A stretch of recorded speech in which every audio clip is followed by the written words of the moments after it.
Hello students, next point आपल्याला last lecture मध्ये आपण जे पॉइंट्स कव्हर केले, दोन पॉइंट्स आपण पाहिलेले आहेत. एक म्हणजे कॉन्झर्वेशन आपण आज पाहणार आहोत. पहिलं इक्वेशन आपण पाहिलं एक्सप्रेशन फॉर अँग्युलर मोमेंटम. त्याच्यानंतर आपण नेक्स्ट इक्वेशन पाहिलं torque acting on a body, rotating body. आता नेक्स्ट इक्वेशन म्हणजे जो पार्ट आपल्याला आज बघायचा आहे तो आपल्याला बघायचा आहे conservation of angular momentum. Angular momentum त्याचं कॉन्झर्वेशन. अँग्युलर मोमेंटमचा आपण फॉर्म्युला ऑलरेडी डिराईव्ह केलेला आहे. कॉन्झर्वेशन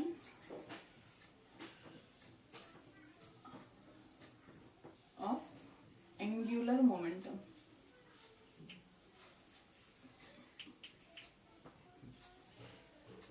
ठीक आहे. आता angular momentum as we see that आपण अगोदरच पाहिलेलं आहे. अँग्युलर मोमेंटम साठी आपल्याला फॉर्म्युला मिळाला होता.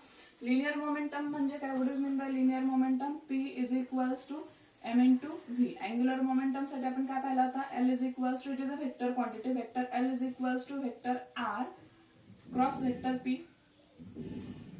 ठीक आहे. हे आपण काय पाहिलं होतं? अँग्युलर मोमेंटम साठी पाहिलं होतं. P काय आहे? Linear momentum. That means it is the product of mass and velocity. L काय आहे? Angular momentum. It is a vector quantity, vector L is equals to vector R cross vector P. हे आपण angular momentum साठी equation पाहिलं होतं, derive केलं होतं. ठीक आहे. आता जसं आपण लास्ट लेक्चर मध्ये पाहिला, एक आपण पाहिला अँग्युलर मोमेंटम. अँग्युलर मोमेंटमचा फॉर्म्युला आपल्याला काय मिळाला होता? L is equals to I omega. Angular momentum, angular momentum आपल्याला फॉर्म्युला काय मिळाला होता? L is equals to I omega. आणखीन एक टर्म आपण पाहिली होती टॉर्क साठीची. Torque acting on a rotating body, tau is equals to I alpha. अशा या दोन वेगवेगळ्या टर्म्स आपल्याला मिळाल्या होत्या. अँग्युलर मोमेंटमचा एसआय युनिट काय बघितलं होतं आपण? What is the SI unit of angular momentum? Kilogram metre square per second पाहिलं होतं. टॉर्कचा एसआय युनिट काय मिळालं होतं आपल्याला? SI unit of torque kilogram metre square. Moment of इनर्शियाचा एसआय युनिट काय? Kilogram metre square. And angular ऍक्सलरेशनचा एसआय युनिट काय मिळालं होतं आपल्याला? Yes, it is per second square. Because ही जी व्हॅल्यू आहे ही व्हॅल्यू कशामध्ये मिळते आपल्याला? डिनॉमिनेटर. या व्हॅल्यूज आपण ऑलरेडी फाइंड आउट केलेल्या आहेत. कोणत्या पॉइंट मध्ये आपण पाहिलं होतं तुम्हाला आठवत असेल तर बघा. या ज्या व्हॅल्यूज आपण फाइंड आउट केलेल्या आहेत, या सुरुवातीचे जे फर्स्ट लेक्चर आपले झाले होते त्याच्यामध्येच आपण या सगळ्या व्हॅल्यूज फाइंड आउट केलेल्या आहेत. ठीक आहे.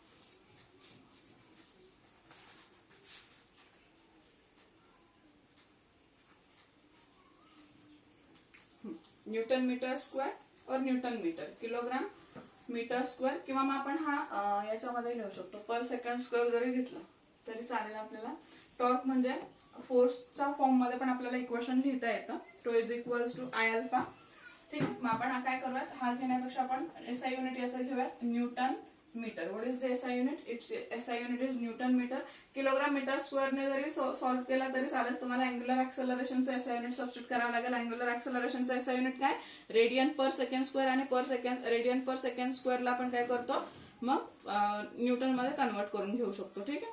त्याच्यानंतर बघा याचा एसआय युनिट काय मिळाला? Newton metre. त्याच्यानंतर डायमेन्शन्स काय मिळणार आहेत? L2 M1 T-2. L2 M1 T-2. It is similar to that of the work. वर्कचे डायमेन्शन्स आणि टॉर्कचे डायमेन्शन्स कसे असतात? सेम असतात. एसआय युनिट काय मिळालं? Newton metre. डायमेन्शन्स काय मिळाले? L2 M1 T-2. ठीक आहे. आलं लक्षात? त्याच्यानंतर आता बघूयात आपण L is equals to angular momentum. आणि अँग्युलर मोमेंटम साठी आपण कॉन्झर्वेशन बघायचं आहे. मग या ठिकाणी पहिल्यांदा आपण कॉन्झर्वेशन बघूया. What is the conservation of angular momentum? The conservation of angular momentum is stated as the angular momentum remains conserved or constant if the external torque acting on a body is zero. Me statement इथं represent करते. काय statement आहे? The angular momentum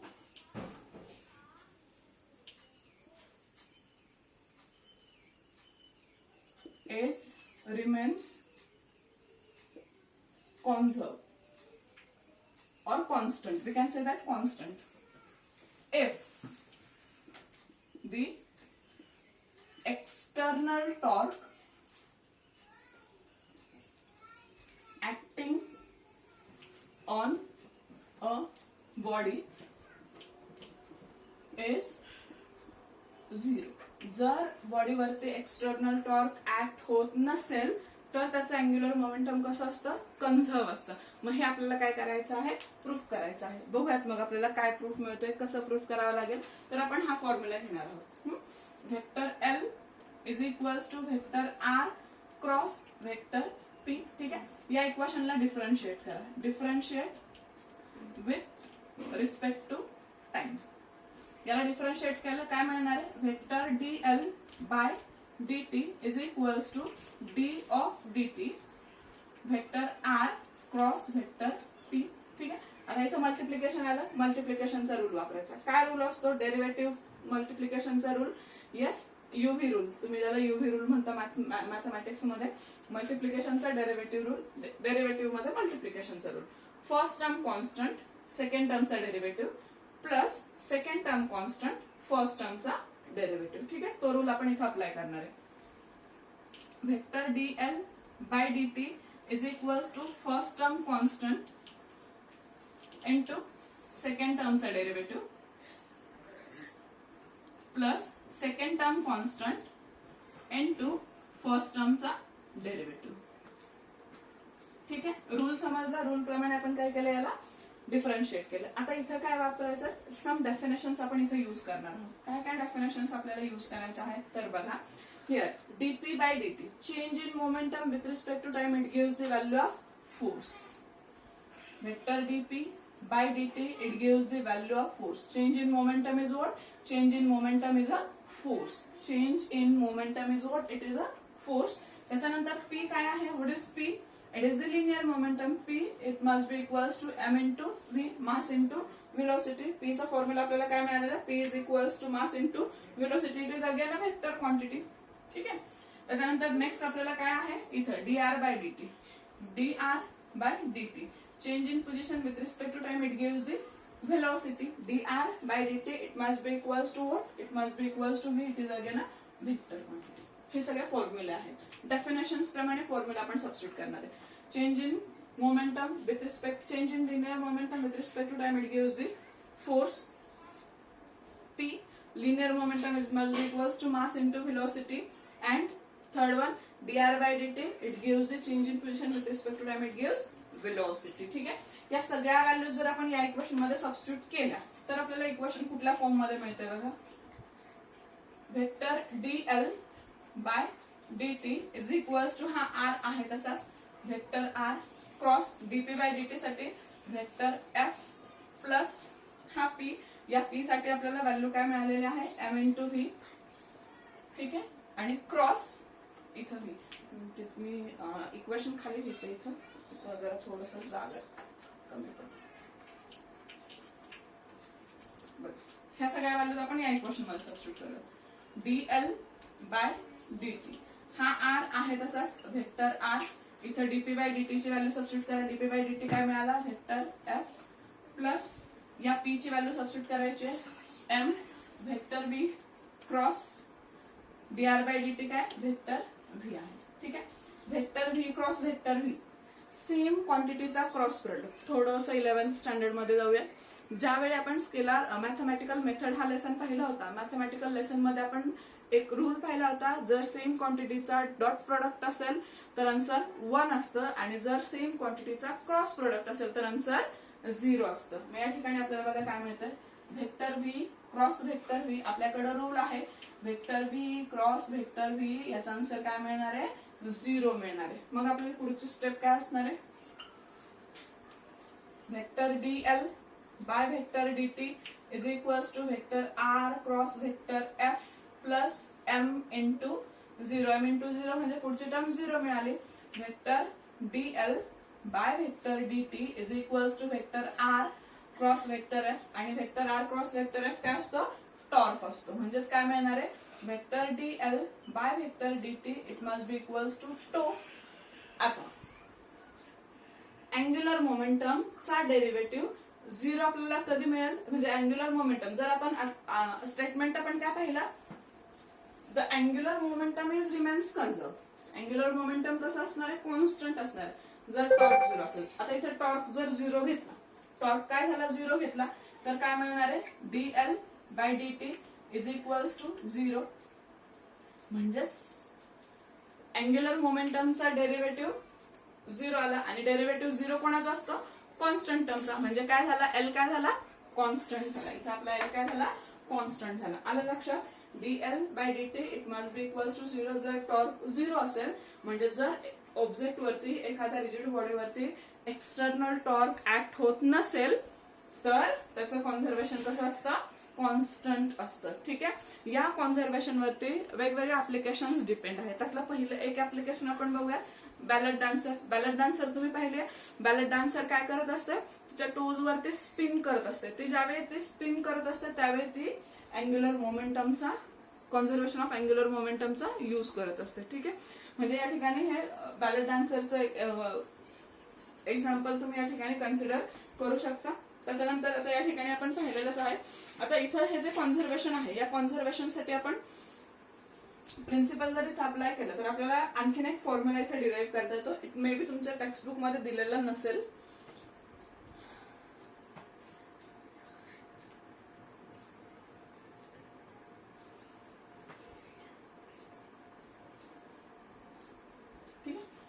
ballot डान्सरचं example घेऊया. आता ballot dancer सुरुवातीला काय करते ballot dancer सुरुवातीला स्पिन करताना त्याचे हँड्स आउटस्ट्रेच करून असे स्पिन करते. ठीक आहे. ज्यावेळेस ती हँड आउटस्ट्रेच करून स्पिन करते त्यावेळेस मोमेंटम काय असणार आहे L1 is equals to I1 omega 1. आता तिने काय केलं हँड्स फोल्डेड केले आणि स्पिन करते म्हणजे स्पिन करत करत असते हँड असे फोल्डेड केले त्यावेळेस मोमेंटम काय असणार आहे L2 is equals to I2 omega 2. ठीक आहे. पण कॉन्झर्वेशनचा लॉ काय सांगतो लॉ ऑफ कॉन्झर्वेशन काय सांगतो मोमेंटम कसं आहे कॉन्झर्व आहे. म्हणजे इथं आपण काय म्हणू शकतो L1 is equals to L2. मग जर L1 is equals to L2 असेल तर I1 omega 1 it must be equals to I2 omega 2. म्हणजे हे आपल्याला न्यूमरिकल सॉल्व्ह करताना याचा यूज होतो म्हणून मी हे एक्झाम्पल तुम्हाला या ठिकाणी दिलेलं आहे. आता ज्याचा मोमेंट ऑफ इनर्शिया जास्त सपोज इथं I1 जर पहिला सुरुवातीला मोमेंट ऑफ इनर्शिया जर लेस असेल नंतर मोमेंट ऑफ इनर्शिया इन्क्रीज झाला तर what about angular momentum angular velocity. मग इथे रेशो कसा मिळतो आपल्याला I1 upon I2 is equals to omega 2 upon omega 1. म्हणजे काय मिळत आहे तर मोमेंट ऑफ इनर्शिया आणि अँग्युलर व्हेलॉसिटी याच्यामध्ये इनव्हर्स रिलेशन मिळतं. Moment of inertia is inversely proportional to angular velocity. ठीक आहे. सुरुवातीला हँड्स असे करून ती स्पिन करते तसं स्पिन करत करत हँड्स असे केले मग सुरुवातीला हा मोमेंट अँग्युलर मोमेंटमचा फॉर्म्युला नंतर बिफोर म्हणजे ज्यावेळेस हँड्स आउटस्ट्रेच होते त्यावेळेस अँग्युलर मोमेंटमचा हा फॉर्म्युला ज्यावेळेस हँड्स असे फोल्ड केले त्यावेळेस मोमेंटमचा हा फॉर्म्युला कॉन्झर्वेशन रूल वापरल्यावर L1 is equals to L2 initial आणि फायनल मोमेंटम सेम असतं. मग आपल्याला हे रिलेशन मिळतं. हे एक एक्झाम्पल आहे बॅलेट डान्सरचं एक्झाम्पल मी तुम्हाला या ठिकाणी दिलेलं आहे. ठीक आहे. नेक्स्ट पॉइंट आपल्याला जो बघायचा आहे it is very very important. It is the rolling motion of an object. खूप महत्वाचा पार्ट आहे हा. ठीक आहे. हे समजलं तुम्हाला काही डाऊट असेल तर तुम्ही पर्सनली माझ्या नंबरवरती विचारा किंवा ग्रुपवरती विचारलं तरी चालेल. मग आपण आता काय बघणार आहोत रोलिंग मोशन.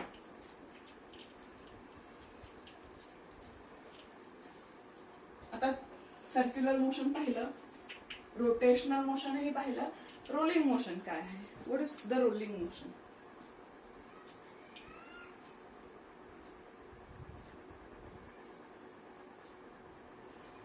काय सांगता येईल रोलिंग मोशन बद्दल काय सांगता येईल काय आहे रोलिंग मोशनची कॉन्सेप्ट तुमच्या डोक्यामध्ये जर रोलिंग मोशन म्हटलं तर काय सुरुवातीला तुमच्या डोक्यामध्ये कॉन्सेप्ट आली असेल. आता जसं स्फिअर किंवा मग व्हील असे जे ऑब्जेक्ट्स आहेत circular object just like a wheel किंवा स्फिअर जर इन्क्लाइंड सरफेस वरून सोडून दिले तर ते काय होत जातात ते रोल होत जातात. स्लाइड नाही होत. बघा हा इन्क्लाइंड सरफेस आहे या इन्क्लाइंड सरफेस वरनं हा स्फिअर असा इथून सोडून दिला तर हा काय असा जाणार आहे का हा असा नाही जात. हा कसा जातो हा असा जातो असा रोल होत होत होत जातो. म्हणजे हा ज्यावेळी रोल होत असतो इन्क्लाइंड सरफेस वरती त्यावेळी हा दोन प्रकारच्या मोशन या ठिकाणी एक्सप्लेन करतो. कोणत्या दोन. एक हा स्ट्रेट पण जातोय म्हणजे linear, that is the translational motion, आणि दुसरा हा काय होतोय, रोटेट होत जातोय म्हणजे rotational motion. Rolling motion is the combination of translational motion plus rotational motion. काय आहे rolling motion? Rolling motion is the combination of translational motion plus it is the combination of rotational motion. म्हणजे तो object काय होतोय, तो object स्वतः होते rotate पण होतोय आणि तो ऑब्जेक्ट असा लिनियरली पण जातोय, असा रोल होत होत चाललाय. म्हणजे याच्यामध्ये दोन काइंड्स ऑफ मोशन आहे. Rolling motion is the combination of translational motion plus rotational motion. मग या ठिकाणी आपल्याला रोलिंग बॉडीची कायनेटिक एनर्जी फाइंड आउट करायची. ही कायनेटिक एनर्जी फाइंड आउट करत असताना आपल्याला दोघांच्याही कायनेटिक एनर्जीचे इक्वेशन वापरायचे आहेत. हे इक्वेशन 2 मार्कला तुम्हाला एक्झाम मध्ये विचारलं जातं. बघूयात काय इक्वेशन आहे ते. रोलिंग मोशन क्लिअर झाला तुम्हाला. आता रोलिंग मोशन मध्ये बघा आपण आता इक्वेशन फाइंड आउट करूया. Expression for kinetic energy of rolling motion किंवा रोलिंग ऑब्जेक्ट, रोलिंग बॉडी म्हटलं तरी चालेल. ठीक आहे. आता इथे बघा रोलिंग मोशन काय आहे, कायनेटिक एनर्जी मी आत्ताच सांगितलं तुम्हाला. रोलिंग मोशन काय आहे, rolling motion is the combination of translational motion plus rotational motion. It is the combination of translational motion plus rotational motion. आपल्याला काय काढायचंय, kinetic energy of rolling object. मग kinetic energy of rolling object is equals to kinetic energy of translational object plus kinetic energy of rotational object. ठीक आहे. Kinetic energy of rolling body must be equals to kinetic energy of translational motion plus kinetic energy of rotational motion. इथं मी ROT rotational लिहिलंय, TRNS translation साठी लिहिलंय, ROLL rolling साठी लिहिलंय. ठीक आहे. मग आता रोटेशनल ट्रान्सलेशनल कायनेटिक एनर्जीचा फॉर्म्युला काय, what is the general formula? Yes it is half mv². काय फॉर्म्युला आहे, हाफ mv². हा जनरल एनर्जीचा formula. What is the formula for kinetic energy of rotating body? Rotating बॉडीचा कायनेटिक एनर्जीचं equation आपण find out केलेलं आहे. काय फॉर्म्युला आहे, kinetic energy is equals to half I⍵². ठीक आहे. कायनेटिक एनर्जी ट्रान्सलेशनल ऑब्जेक्टची कायनेटिक एनर्जी काय, हाफ mv² आहे आणि रोटेशनल ऑब्जेक्टची कायनेटिक एनर्जी काय आहे, हाफ I⍵² आहे. इथे आता आपण काय करणार आहोत, तर या ठिकाणी आपल्याला रिलेशन्स यूज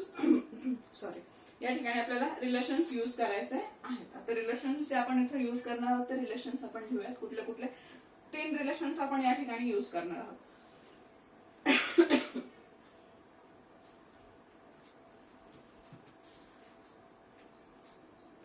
I⍵². फर्स्ट आपण रिलेशन मोमेंट ऑफ इनर्शियाचं I is equals to mk². आता आपल्याला काय करायचं, रिलेशन्स यूज करायचं. ठीक आहे. आता आपण या ठिकाणी रिलेशन यूज करणार. 3 रिलेशन आपल्याला वापरायचं. त्यातला पहिला आपण वापरत I moment of inertia. I is equals to what, I is equals to mk². ठीक आहे. मग ही व्हॅल्यू इथं सबस्टिट्यूट केली. हा फॉर्म्युला कसा मिळणार आहे, it must be equals to half mv² plus half mk²⍵². इथं मी काय केलं, पहिलं हे रिलेशन वापरलं, I is equals to mk². आता मी दुसरं रिलेशन वापरणार आहे, रिलेशन बिटवीन लिनियर व्हेलोसिटी आणि अँग्युलर व्हेलोसिटी. काय रिलेशन आहे, v is equals to r⍵. ठीक आहे. इथं v is equals to r⍵. ही व्हॅल्यू आता मी सबस्टिट्यूट करणार. इथं v चा स्क्वेअर, त्यामुळे याचाही स्क्वेअर करावा लागेल. काय रिलेशन मिळणार आहे, half mr²⍵² plus half mk²⍵². आता इथं हाफ mω² कॉमन काढता येईल आपल्याला. ठीक आहे. पुढचे स्टेप काय मिळेल मग आपल्याला, हाफ mω² ब्रॅकेट मध्ये काय राहिला, r² प्लस k² राहिला. काय केलं, m हाफ कॉमन आहे, एम कॉमन आहे, त्याच्यानंतर ओमेगा कॉमन आहे. कॉमन काढला, ब्रॅकेटमध्ये काय मिळालं R square plus K square. परत एक रिलेशन वापरायचं. पहिलं रिलेशन हे वापरलं, दुसरं रिलेशन हे वापरलं, तिसरं रिलेशन हेच वापरायचं. ओमेगाची व्हॅल्यू घ्यायची. इथे आपण व्ही ची व्हॅल्यू सबस्टिट्यूट केली, आता ओमेगाची व्हॅल्यू काय मिळणार? ओमेगाची value omega is equals to V divided by R.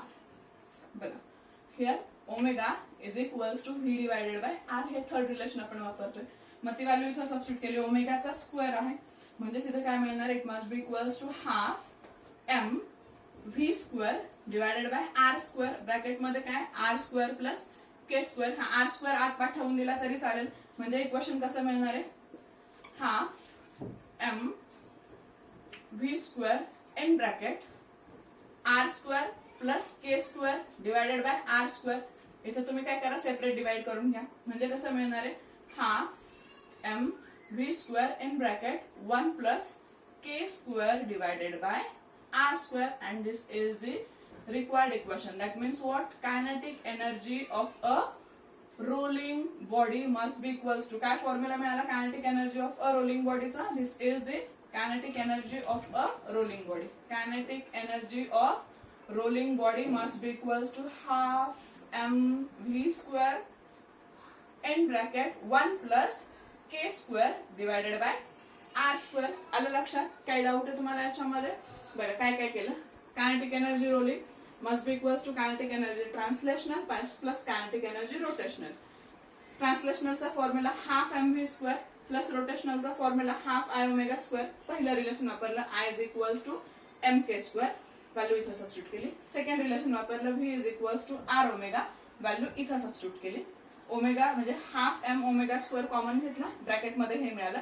Third relation वापरलं omega is equals to V divided by R, value substitute केली. आर ला आतमध्ये पाठवला, सेपरेट डिवाइड केला and we get the required equation. ठीक आहे. याचा नेक्स्ट पॉईंट आपण पुढच्या लेक्चरमध्ये बघूयात.